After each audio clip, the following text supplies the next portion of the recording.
ఈరోజు మోడీ ప్రభుత్వం తీసుకొచ్చినటువంటి 4 లేబర్ కోడ్స్కు వ్యతిరేకంగా దేశవ్యాప్తంగా కార్మిక వర్గం అంతా కోట్లాది మంది కార్మిక వర్గం ఈరోజు రోడ్ల మీదకి వచ్చి తన నిరసన గళాన్ని వినిపిస్తూ ఉన్నారు. ముఖ్యంగా నరేంద్ర మోడీ ప్రభుత్వం తీసుకొచ్చినటువంటి 29 కార్మిక చట్టాలు 4 కోడ్స్గా ఏదైతుందో మళ్ళీ కార్మిక వర్గాన్ని మరొకసారి కట్టుబానిసలుగా మార్చబోతున్నటువంటి ఈ లేబర్ కోడ్స్కి వ్యతిరేకంగా ఈ సమ్మె జరుగుతూ ఉంది. అంతేకాదు ఈ దేశంలో ఉన్నటువంటి ప్రభుత్వ రంగ సంస్థలని కాపాడుకోవడం కోసం ఈ సమ్మె జరగబోతా ఉంది. ఈ దేశంలో 93% ఉన్నటువంటి అసంఘటిత రంగ కార్మికులకు సమగ్రమైన చట్టం కావాలని, సంక్షేమ బోర్డులు ఏర్పాటు చేయాలని ఈ సమ్మె జరగబోతా ఉంది. ముఖ్యంగా ఈ నరేంద్ర మోడీ ప్రభుత్వం తీసుకొచ్చినటువంటి 44 కార్మిక చట్టాల సవరణలలో మళ్ళీ కార్మికుడు అనేవాడు మేడే స్ఫూర్తిగా 140 సంవత్సరాల క్రితం కార్మిక వర్గం సాధించుకున్నటువంటి 8 గంటల పని దినాలు ఏదైతే ఉన్నాయో మళ్ళీ 12 గంటల పని దినాలని చెప్తున్నటువంటి మోడీ ప్రభుత్వ విధానాలకు వ్యతిరేకంగా ఈ సమ్మె జరగబోతా ఉంది. అందులో భయంకరమైనటువంటి వాస్తవాలు, నిజాలు ఈరోజు కార్మిక వర్గంలో చర్చ జరుగుతూ ఉంది. మళ్ళీ కార్మికుడు అనేవాడు సమ్మె చేయడానికి వీల్లేదని ఈరోజు మోడీ చట్ట సవరణలు చెప్తా ఉన్నాయి. అంతేకాదు 300 మంది కార్మికుల కంటే తక్కువగా ఉంటే ఆ సంస్థలో ఏ చట్టబద్ధమైనటువంటి హక్కులు వర్తించవని నిస్సిగ్గుగా కార్మిక చట్టాల్లో సవరణలు చేస్తున్నటువంటి సందర్భంలో డ్యూటీ చేసుకునే వాళ్ళు చనిపోతా ఉన్నారు. ఇప్పుడు మొన్న చూసుకుంటే పటాన్ జరిగిన పాష మైలారం కావచ్చు, ఇలా అనేక ఇన్సిడెంట్లు రీసెంట్ గానే జరిగాయి. అక్కడ చనిపోతున్న కార్మికులకి ఎంతో అంత ఇచ్చేసి చేతులు దులుపుకునే ప్రయత్నం చేస్తా ఉన్నారు. అసలు నిజమైన కార్మికులకి ఏదైనా చట్టం తెచ్చి కానీ వాళ్ళకి ఏమైనా న్యాయం చేస్తా ఉన్నారా ఈ రాష్ట్ర ప్రభుత్వాలు, కేంద్ర ప్రభుత్వాలు అంటే ఏం చెప్తారు? కేంద్ర రాష్ట్ర ప్రభుత్వాలు ఈరోజు జమీల్గా నేను ఒక చిన్న ఉదాహరణ చెప్పదలుచుకున్నా. మోడీ ప్రభుత్వం ఇక్కడ ఉన్నటువంటి రేవంత్ రెడ్డి సర్కార్ వేరు అనేది మేము అనుకోవట్లేదు. నిన్న అర్ధరాత్రి జరిగినటువంటి రేవంత్ రెడ్డి సర్కార్ తెచ్చినటువంటి 10 గంటల పని దినాలను పెంచుతూ జీవో నెంబర్ 282 5వ తారీఖు అర్ధరాత్రి ఈరోజు రేవంత్ రెడ్డి సర్కార్ కూడా తీసుకొచ్చారు. దీనికి వ్యతిరేకంగా మేము మాట్లాడుతూ ఉన్నాం.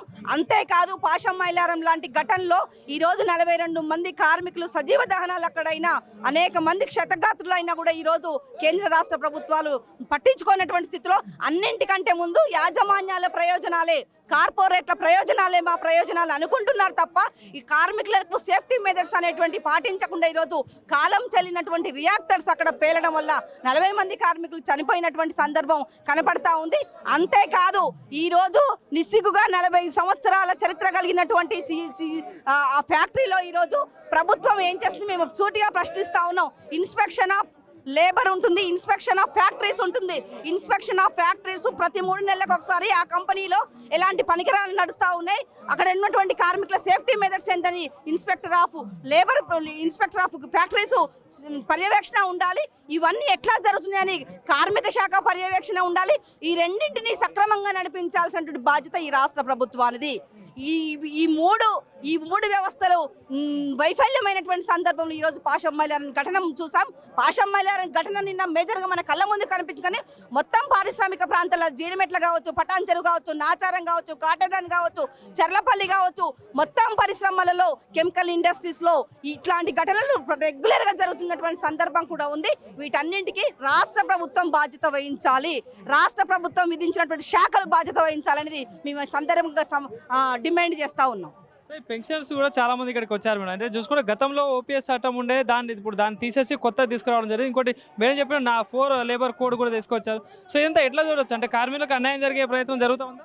1995 పెన్షన్ చట్టం ఏదైతుందో దానికి తూట్లు పడిసే పద్ధతిలో కూడా ఈరోజు పెన్షనర్స్ అక్కడ మీరు పక్కన చూస్తే పెన్షనర్స్ చాలా వృద్ధులు ఈరోజు రోడ్ల మీదకి వచ్చి 60 సంవత్సరాలు రిటైర్డ్ అయిన తర్వాత వాళ్ళు 70 సంవత్సరాల వయసులో మా పెన్షన్ తగ్గింది, గతంలో ఉన్నటువంటి 95 స్కీమ్ను మీరు పునరుద్ధరించాలని కూడా ఈరోజు ఆ కార్మికులు కూడా రోడ్ల మీదకి వచ్చినటువంటి సందర్భంలో మేము ఒకటే డిమాండ్ చేస్తా ఉన్నాం.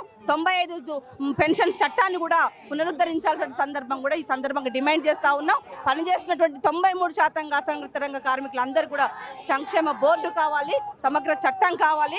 మొత్తం కార్మిక వర్గం ఈరోజు సమస్త రంగాలు నడవడానికి ఉత్పత్తి రంగమైనటువంటి కార్మిక వర్గం ఒక్కసారి స్తంభింపజేస్తే దేశ ఆర్థిక వ్యవస్థ అధోగతి పాలవుతుంది.